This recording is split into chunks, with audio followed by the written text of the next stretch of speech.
to another edition of Ask the Chiropractor. I'm Dr. Brad Hulsebus, the chiropractor. So this is our podcast where people have a question about chiropractic or chiropractic care, and they really want to get an answer before they get too involved, and they don't know where to go or who to ask. So a lot of people might ask their family doctor, but your family doctor has no education or background in chiropractic like a chiropractor would. No more than your family doctor has education or background in dentistry compared to your dentist. So if you had a question about your teeth, you wouldn't ask your family doctor, you would ask your dentist. This is our podcast called Ask the Chiropractor. Today I want to talk about a really cool thing. I was asked about this, and I just got to listen to a really cool podcast about the newest research that just got published on this topic, and it's about headaches. I have a headache. These are called cervicogenic headaches. Cervicogenic headaches. Cervical means the bones in your neck, and genic means comes from the bones in your neck. So cervicogenic headache.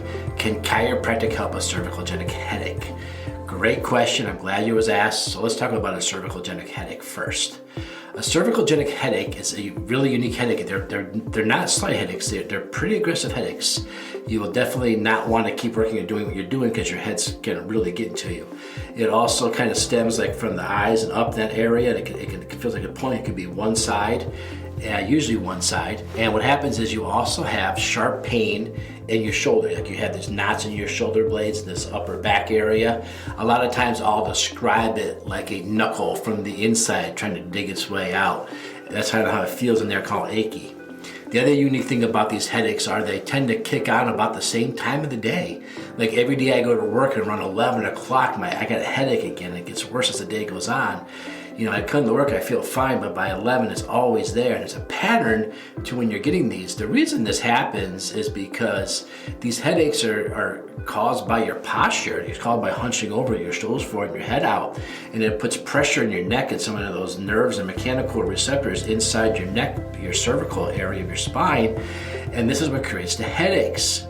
And so the reason why it happens at work about the same time all the time is because once I get in that position behind my computer or behind my steering wheel or whatever work is, once I've gotten to that posture about the same amount of time each day, it starts to get achy and sore and bothers me. Long term, these could start at 3 o'clock, then go to 2 o'clock, then 1 o'clock, because you're not getting better, you're only getting worse, so they're coming on sooner. You're developing bad muscle memory. So these are very almost semi-predictable headaches because we know what time of the day they're coming. And you might tell me, you know what, over the weekend I didn't have them at all. Maybe it's like something at work. Well, maybe it's just the posture of what you're doing at work is causing the problem. So when you come to the chiropractor, you'll tell us you have this headache all like from right above my eye all the way back to my ear and that side of my skull.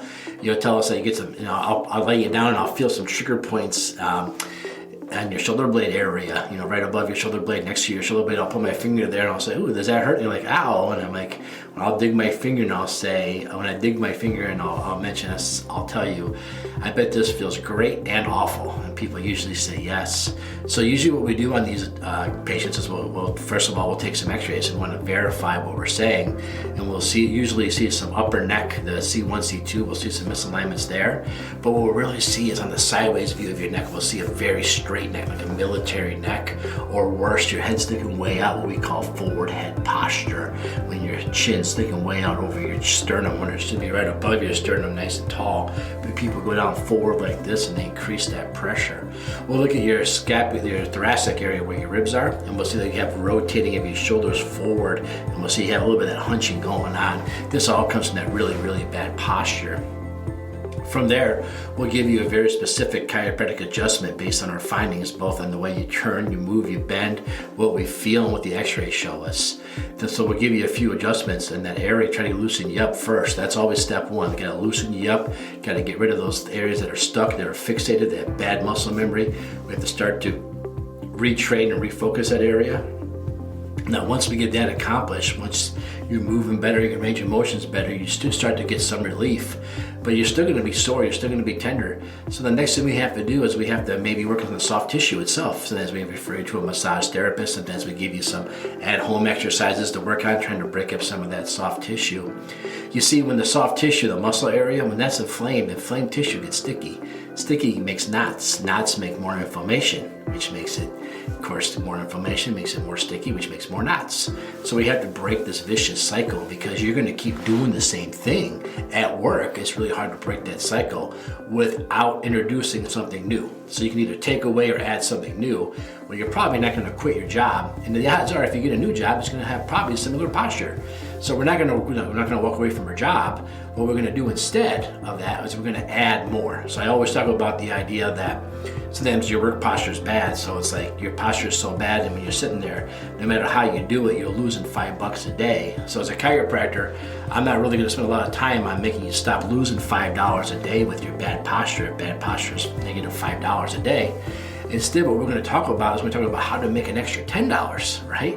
Because whatever you do is making you bad. We're not going to stop doing that. So how do we do that but add so much benefits that it outweighs the negatives, right? So standing up, squeezing my shoulder blades together, pulling them down, doing snow angels on a wall every day to change my posture. Not so much change my posture, but also not get stuck in a bad posture, right? Because getting stuck in a bad posture is what causes aching and pain. So we have to break that cycle. Now, if you're really bad, we'll probably get a physical therapist involved or a massage therapist to help us get you over the hump as we're adjusting you. So eventually here, we do some adjustments and we work on that soft tissue. You're moving better, you're feeling better, headaches are going away, everything's good. Now what do we do after that? Well, now we have to come up with some type of maintenance for you, because like I said, you're going back to the same job again. Now, does that mean you need to come to the chiropractor once a week forever? Well, hopefully not. Hopefully you're not that bad. And I would argue if your job is that bad, maybe we will help you look for a new job. But no, seriously. Most people come in like once a month, once every 6 weeks. It's when they start feeling it starting to creep back in. Because once you've had this, you'll know it, and you'll start to feel it come back in. You're like, well, I better get in there and get checked. So you come in, you get checked. We'll reassess your stretches and your exercises, and make sure that you're doing them right, and making sure everything's working the way it's supposed to. That way you continue to try to stay ahead of this and not fall behind. So yeah, when you first come to see us, you're gonna see us a little bit. We gotta catch up with where you are. Then once we catch up with where you are, then we have to teach you how to get ahead of it. And we'll work with you both in the office and give you homework assignments with the exercise and the stretches to get ahead of it. But these cervicogenic headaches can be a thing of the past if you're willing to put the time and energy into it. Because if you're not willing to put the time and energy into it with your chiropractor, then it's here to stay, because the things that created it are still happening every day. So we have to work to get ahead of it. So if you want to learn about this more or talk more about this, leave me a message below, give us a call, stop in the office, go to our website, rockforddc.com, ROCKFORD.DC.com. Leave us a message there, ask us questions, stop in and talk to us. If you're not live around me in Rockford, Illinois, and you want to see another chiropractor, see if they can help you. Sometimes I know people. I am the Illinois delegate of the International Chiropractic Association. So if you're in North Carolina, I might know my North Carolina rep. If you're in Utah, I definitely know my Utah rep. I will hit you with Dr. Stuckey and we'll take good care of you. So that's Ask the Chiropractor this week. Cervicogenic headaches. What are they? What do I do about them? And how do I keep them from coming back, right? Because we don't need those headaches. All right, well, I hope everybody learned a little something about cervicogenic headaches today. I am Dr. Brent Hulsebus, chiropractor. If you have a question, leave it below. Get back to us. Maybe next time when you go on this here, you'll be the question of the week and Ask the Chiropractor. Remember, if you have a question about chiropractic, the only person who can truly answer that is a chiropractor. Thank you.